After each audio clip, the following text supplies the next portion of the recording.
Hey, what is going on, everybody? Welcome back to another exciting episode in the Let's Build That App channel. Really hope you're having a fantastic day. Now, in today's video, we are going to talk a little bit about generics and how we can use the power of generics to sort of reduce the amount of tedious and also repetitive code inside of our application. And so before I dive a little bit deeper into generics, I want to show you a quick demo over here of some of the screens inside of our application that is very tedious to build out, and it also contains a lot of repetitive code. So here we go. We have the Instagram course application, and this is just the very standard home feed, which contains a collection view controller. And we have a bunch of rows inside of here that render out each of the post objects inside of our app, right? So this is just a very simple list screen. And you'll notice that if I click into the comment screen over here, the behavior is very, very similar. And what I mean is we have a list and we have a bunch of cells, and then each of those cells are responsible for rendering out an object. In this case, it is just a very simple comment object. All right, so in today's lesson, I would like to kind of show you how we can use generics to build out each of these very, very simple lists without typing out too much code. And the way I'm going to illustrate how that works is to give you a quick example right off the bat here. So inside of this brand new single view application project, I have a app delegate file, which kind of looks like this right now. And inside of this file, I have a bunch of code that I've commented out. So let me uncomment it. And let me kind of show you what's going on here. At the very top here, I have the model or the view model class, which is just a person object, and that's just a simple struct with first, last name. And right below, I have this view class, which is our person cell. And this guy is some kind of generic cell, which we'll get into a little bit later. This person cell has one property on it called item, which is a person object. So you can kind of tell right off the bat here that these two classes are sort of related, right? And down below, all the way on line 43, we have this controller class called people controller. And the responsibility of this controller is to actually list out a couple of people in a vertical list. So items is person, Bill Clinton, and Barack Obama. Okay, and this guy is just some kind of generic table view controller. And that's all we have so far. And typically when you're setting up your iOS apps, you kind of go through this pattern of MVC or MVVM. Now, with all of those classes being kind of defined like that, I'm going to go up to the top for our app delegate, and I'm going to create a window, make it visible. And for the root view controller, we're going to use a UI navigation controller, and the root is just going to be an instance of this people controller class over there. And so now that you can kind of see a little bit of the code, I'm going to run it now inside of the simulator to show you what the application renders out. And so basically, using just a couple of lines of code here, here, and there, we are able to render out a very simple vertical list of the people inside of this items array. And so typically when you're trying to construct a list, you have to go through the boilerplate code of number of rows, registering your cell, dequeuing your cell, and then setting your view object on that cell. And so we don't have to do any of that code, and all you gotta do is you wanna set up your items array and your view class and your model class, and everything is going to be done for you. Now, if I wanted to add a third person, it's very simple. I just append to this array and just create another person object like that. And maybe we want to use the Donald Trump person and just run my code again. And you'll see the third cell will now be populated with Donald Trump once the application is up and running. And there we go.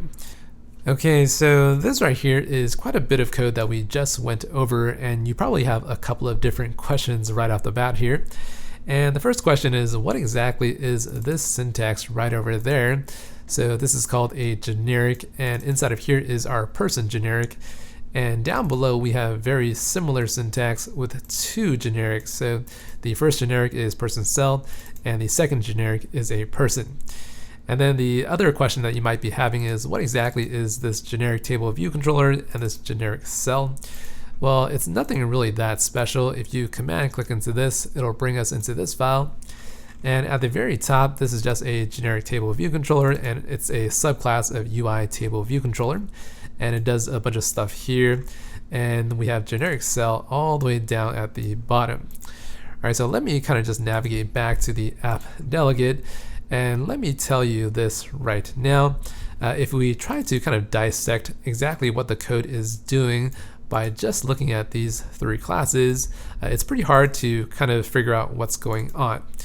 So what I'm going to do in today's video is to show you how to use generics to construct a very simple generic or base table view controller class so that you can sort of create this behavior right here. Now, one thing I do want to say here before we begin coding is that I think generics are probably one of the most advanced topics of iOS development, but it turns out it's actually not that difficult if you have a good explanation as to what's going on. All right, so having said that, I'm gonna try to do my best to walk you through all of this stuff.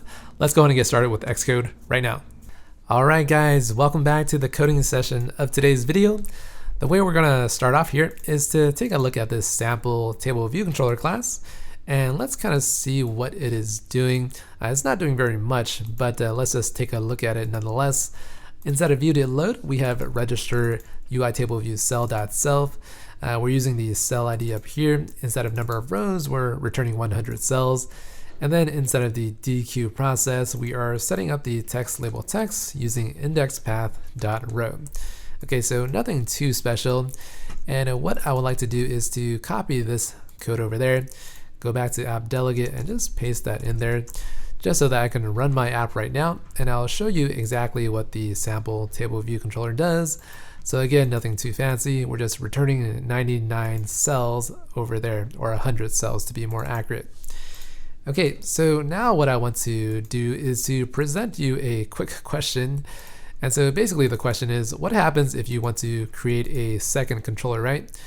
Well, you typically copy all of this code and you paste it in here and change the class name, modify this to maybe something else, and you can run this code again inside of app delegate using that, run that, and you'll see your cells look a little bit different. It's going to have 222 at the very end there, so just like that. And so you can just repeat this question and you can ask, well, if I need a third controller, what do I do? Well, you would go ahead and copy this and paste that in there, change the name, and change this as well. Okay, so hopefully you guys are able to see where I'm trying to go with this. And basically, you don't really want to have all of this kind of repetitive code inside of your app if you don't have to, right? So what I'm going to do is to just replace or remove all of that code, change that back to sample. So copy that and paste that in there, run it again. And we'll get back to where we were just a few minutes ago. So 012 all the way down to, I believe, 99. Okay, so pretty awesome. And what I would like to do now is to kind of show you how to transform this guy into a better class so that we can use it for our application. So what I mean is I actually want to change this to something like base table view controller. And this guy will be my kind of super class for all of the lists inside of my application. All right, so what I'm going to do at the very bottom is I'm going to say class and sub list controller, call this whatever you want. And I'll subclass base table view controller, which is this over there. So this guy, I can actually register different cells inside of the viewDidLoad method if I wanted to do that. So viewDidLoad, table view, register cell, and call this method to do whatever you have to. But I actually don't want to do this because it's already done inside of the superclass. And so what if there was an easier way for me to eliminate the necessity of having to register a cell? Well, you can actually do that by introducing a generic up here. So let me just type it out, and it's a little bit easier to understand once you see the code. So let me use a generic T, and this guy is going to have to be a subclass of UI table view cell. And so you have some errors down there, but I want to use the T for the registration process. And so down here, we just replace it there. And let me just hit this fix over here, hit the fix. And over here, it says UI table view cell, and you can build your project and everything should be fine. So let me copy that sum list controller and head back over to app delegate. There's an error over here, which I'll fix by using sum list controller instead. And now I'm just going to run my application and you'll see exactly the same thing, hopefully. All right, so that looks pretty good. And let's go back to sample table view controller. And let me show you what the point of doing this was. And the first thing I'll do is to create another class. So let me just create another cell class. And this guy, I'll just call it yellow cell. And subclass table view cell. And I'm going to override layout subviews and super layout subviews. Let's get that guy out of there and set the background color to yellow like that. All right, so now I can actually use this yellow cell inside of my sum list controller. So just copy that. And if you wanted to use a different cell, you can just create one very easily now. So you can see all my cells are yellow. If you create, another cell, orange cell, you can just change this to orange and just copy this and paste that in there. And then now you'll get some orange cells instead of yellow cells, which is pretty nice, right? You don't really have to go through the registration process over and over again. The generic that we introduced all the way up here pretty much handles the registration for you. All right, so that's pretty nice. And the second thing we would like to kind of remove from this sum list controller is the necessity of defining the number of rows section in or this method right here. So let's say we want to return a raw number of 5 and have the list render 5 cells. So what you can do is return 5 over there, and that's kind of what you get. And so this is another tedious bit of the code that I would like to eliminate. So let me just remove that. And what I'll do is I'm going to go back up to base table view controller here. And I would like to introduce a variable called items and let it just declare it as any array like so. So this is the syntax for an empty array of any objects. All right, so hopefully you understand what that is. And inside of number of rows in section, I'll just return items.count. So running this, obviously, well, maybe not too obvious, but you'll get 0 rows inside of your list. So that's what you get. And the reason is because items right now has nothing in it. And so if you go back down to sum list controller, you can introduce some items. And let's just call this, 987 and run your code again. So let's fix that over there with a comma. And running this, hopefully you'll see 3 cells inside of your controller. And so yeah, we get 3 cells, right? So 0, 1, 2. And you can see that we didn't really have to override this number of rows method. All we had to do was to provide some kind of items array, which you typically have anyways inside of your table view controller subclasses. All right, so the next thing I would like to do is to somehow set some kind of item inside of my cells here. So I'm going to remove the yellow cell because I'm using the orange cell. And so what I mean is every time you have a cell object, right, you pretty much want to pass some kind of model object or a view model object to your cell. So typically what you'll do is you'll have a variable on your cell, and then this variable is some kind of object. So I'm just going to call it item and set it to be type any. All right, so the next thing I'm going to do is to just make it a automatically unwrapped variable with this bang. And then I'll say did set, and inside of the did set, I will also say text label dot text equals this item object. Now, because item is any type right now, you have to cast this into a string, so that's what I'll do. And okay, so this is my orange cell right now. And what I can do is I can actually modify some of the code in my base table view controller to actually somehow pass the objects and items to my orange cell somehow. So let me try to show you how to do this by casting the cell over here to the orange cell. So let's say as question mark orange cell, no, as bang orange cell.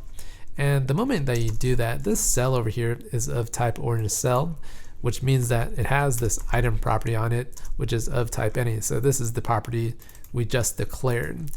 And so in here, you can say something like, something, and just build your project. Let me remove that bit of code and just run your code one more time. And so what you'll see is that each one of your orange cells will have this something in it like that. And so we don't really want to use something, right? But instead we can say self.items index path.row, so row. And let's run our code one more time. And so basically what's going to show up in our table view list is we're going to see an empty thing like that. And so why is it doing that? Well, the reason is because this items array is declaring these 3 integers, and well, these integers aren't exactly string objects. So let me modify it a little bit here. So let's just say hello, let me spell that correctly, world and awesome. So hopefully those 3 strings will show up in my list controller, and I'm pretty sure it will. So we have hello, world, and awesome. All right, so let's kind of step back a little bit to see what we have here. And basically what we have is some list controller, and it doesn't have a whole lot of code inside of it. All it's doing is setting up the items array, and that automatically determines how many cells we have inside of our table view. And it also kind of passes these objects to each one of the cells inside of our table view as well. All right, so that's pretty good. And why don't I remove the orange color code because we don't really need it. So running it one more time, we'll just get the text inside of the cells, and that's pretty good. So hello, world, and awesome. All right, so with everything set up the way it is right now, everything seems to be working okay. However, there is one problem with this orange cell, and we kind of saw it earlier. And basically that problem is that this object type over here has to kind of match whatever you put inside of this items array. And so that isn't really ideal. So let me show you how to fix that. But first, let me rename this class because it's not really an orange cell anymore. So let's refactor this, rename that, and I'll call this base cell instead.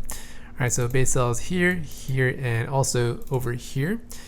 And the way I'm going to actually fix this object type right there is to actually introduce a second generic for my base cell here. So let me show you how to do that by using bracket, and I'm going to call this generic U over here. And let me see, let me just type out some more code. That way I can explain what I'm trying to do.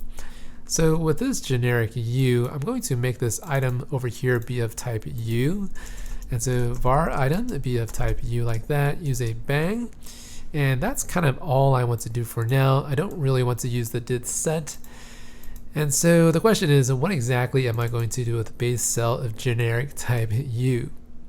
Well, let me show you what I am going to do right now. And you see I get a ton of errors. So I want to show you what the fix is by going all the way up to the top of this file, base table view controller. And I'm going to make T subclass base cell instead. So just paste that in there. And if you try to build, you'll notice that you get a lot more errors up here as well.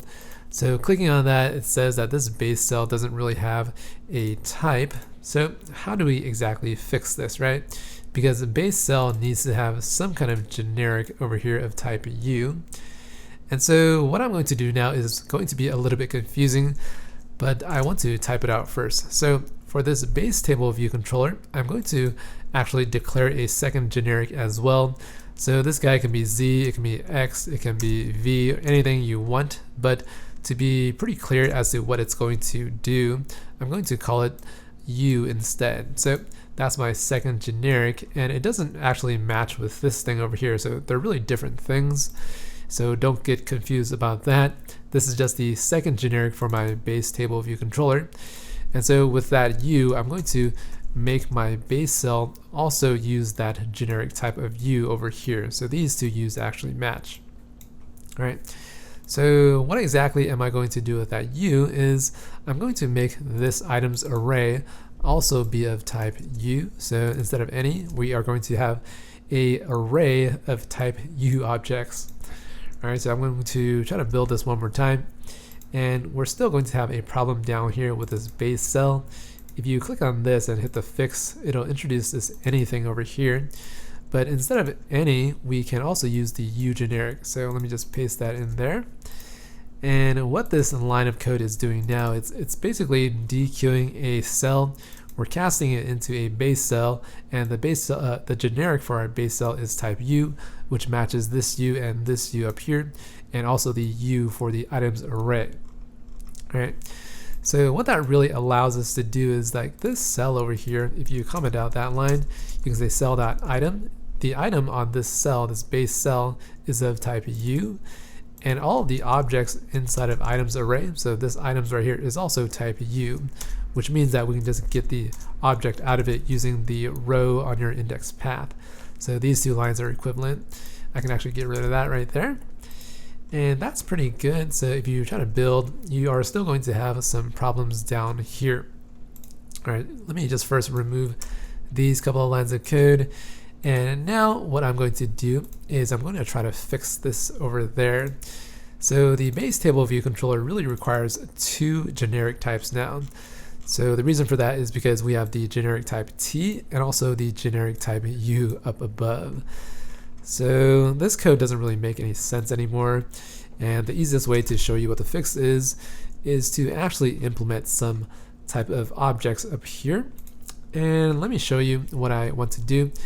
And so I'm going to introduce a new type of struct, and this guy is going to be kind of arbitrary. I'm going to create a dog struct over here, and let's say dog is going to have a property of name like that, right? And let me first create another cell down here before I fix this problem. And this guy will be a class, and I'll use a dog cell.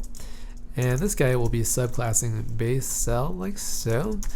And the thing about this subclass is that I actually need to provide a generic for this base cell because base cell requires a generic type.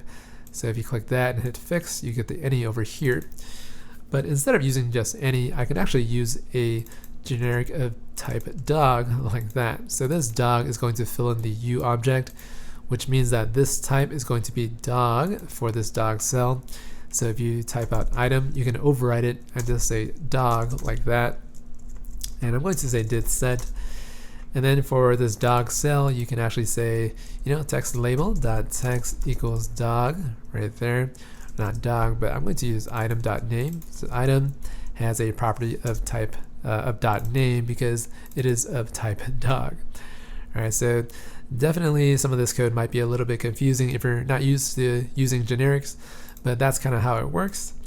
And now that I have this bit of code up here, let me show you what I want to do to fix this problem.